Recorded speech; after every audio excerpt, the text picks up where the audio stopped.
Cara, essa pergunta aqui é especial. Não consigo jejuar. Passo mal e sinto fome. O que fazer? A ideia do jejum é meio que sentir fome, gente. Mas deixa eu falar algo que tem me ajudado. Quando a gente fala de jejuns prolongados, eles se tornam ainda mais desafiadores.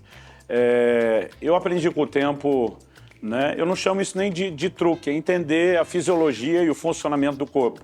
Então, por exemplo, quando a gente deixa de comer carboidrato, glicose, que é de onde vem a energia para o corpo, uma chave muda e o corpo vai buscar uma fonte alternativa de energia, que é glicogênio, armazenado no músculo e no fígado. Essa fase é desconfortável, principalmente para quem está acostumado a comer muito carboidrato. Dá aquela sensação, baixou energia, né? Essa sensação de fome é muito mais seu corpo habituado com o horário, com a resposta de energia rápida, mas ela pode ser superada. Com no máximo 3 dias, sua reserva de glicogênio acabou, você entra no que os médicos chamam de cetose. É quando as reservas de gordura começam a ser consumidas. A partir disso, você não vai ter fome. Então, o que eu aprendi a fazer? Principalmente quando eu entro em jejuns maiores, prolongados, eu tenho uma preparação, que é uma desintoxicação, e eu entro em cetose antes. Quando começo o jejum, eu já não tenho fome.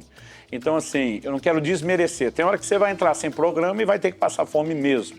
Agora, o passo mal, ele é algo difícil de responder rápido, né? É só a tontura, é só a falta de energia, a dor de cabeça, da desintoxicação. Então, eu tenho simplesmente muito receio de dar uma resposta simplista e você tem uma situação de saúde que demanda mais atenção. Então, normalmente, meu conselho é: ache médicos, de preferência esses que não só acreditam, mas que praticam o jejum e busquem um pouquinho de orientação, mas a maioria do desconforto pode ser evitado. Como liderar jovens impactou a sua vida? Bom, liderar jovens impactou a minha vida de 2 formas. Primeira delas, aumentando ainda mais o temor do Senhor, e em segundo lugar, aumentando ainda mais o zelo pela palavra de Deus. Quando nós lideramos jovens, nós precisamos entender que se nós não estivermos enraizados, na verdade qualquer pessoa, se nós não estivermos enraizados com zelo na palavra de Deus e sendo constantemente transformados nos lugares onde a presença manifesta de Deus habita, nós não vamos conseguir guiar um povo para o lugar de transformação sobrenatural. Por isso, zelo pela palavra de Deus e ainda mais temor do Senhor me manteve ali alinhado com aquilo que é o liderar de jovens sobre a nossa nação. Como ouvir a voz do Espírito Santo sem se sentir confuso? Muito boa pergunta. A liderança do Espírito Santo, em essência, ela é simples. Romanos 8,16 diz que o Espírito testifica com o nosso Espírito que nós somos filhos de Deus. A maioria de nós sabe que é salvo, sem nunca ter tido uma visão, sem nunca ter ouvido uma voz audível, a gente simplesmente sabe. De onde vem essa convicção? Ela é do Espírito Santo. Agora, se num assunto como esse, né, a certeza de salvação, ele fala de uma maneira simples, a gente não tem que imaginar que ele não possa falar de forma simples nas outras questões. O problema é que muitas vezes nós temos uma expectativa exagerada de algo muito místico e a gente não desenvolve muito a sensibilidade e a percepção ao nosso próprio espírito. Algumas coisas que vão te ajudar a criar sensibilidade. O tempo com a palavra, a Bíblia diz que ela é como uma espada afiada, Hebreus 4,12, que separa a alma, nossas emoções, mente, de espírito.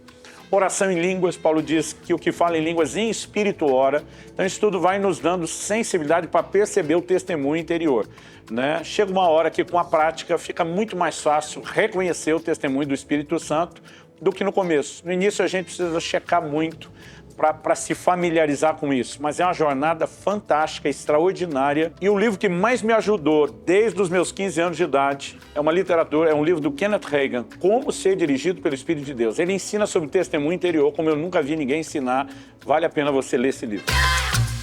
Como me posicionar perante uma sociedade relativista? E uma das coisas que nós precisamos entender é aquilo que está no livro de Hebreus, capítulo 4, versículo 12. A palavra do Senhor é mais afiada do que espada de 2 gumes. Separa juntas e medulas, aquilo que é carnal. Desce até a divisão da alma e do espírito e traz aquilo que é o discernimento sobre as emoções e os sentimentos do coração. Não existe uma verdade absoluta senão a verdade do reino de Deus. E quando nós olhamos a verdade do reino de Deus, entendemos que apenas essa verdade, ela prevalece sobre essa terra. Não importa aquilo que nós estamos vivendo, talvez hoje como cultura, nós entendemos, temos zelo pela nossa cultura terrena, porém ela não pode prevalecer sobre a nossa cultura celestial, a cultura do reino de Deus. E quando nós temos essa convicção, quando nós entendemos isso, nós vamos cada vez mais a fundo ali nas raízes da palavra de Deus que estabelecem aquilo que é a transformação do reino sobre a nossa terra e tiram qualquer tipo de relativo sobre aquilo que nós estamos vivendo.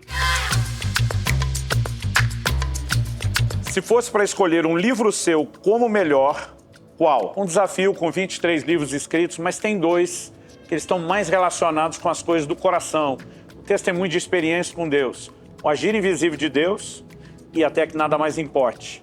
Honestamente, eu tenho uma dificuldade entre esses 2 dizer qual é qual. O agir invisível tem muito a ver com o que Deus fez lá atrás e durante muito tempo foi essencial.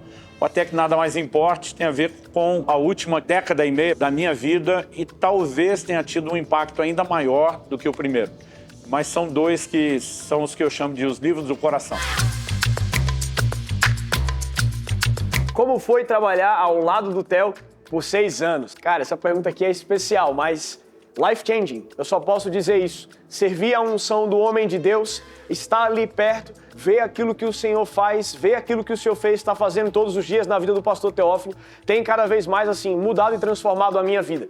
Eu sou extremamente grato, eu posso dizer isso, sou extremamente grato, me sinto extremamente honrado e estou aqui para ser fiel. Eu quero ser achado fiel, o tanto que eu vejo o meu pai na fé ser achado fiel todos os dias que o Senhor o encontra. Quero vencer a inconstância, mas não sei como. Ao que eu tenho entendido de Deus e na palavra, que a única coisa que vai gerar em nós constância se chama convicção.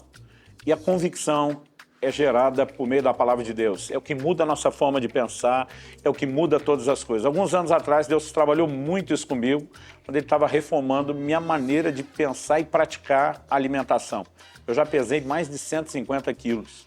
E alguns anos atrás, Deus me fez ver na Bíblia essa relação entre constância e fé.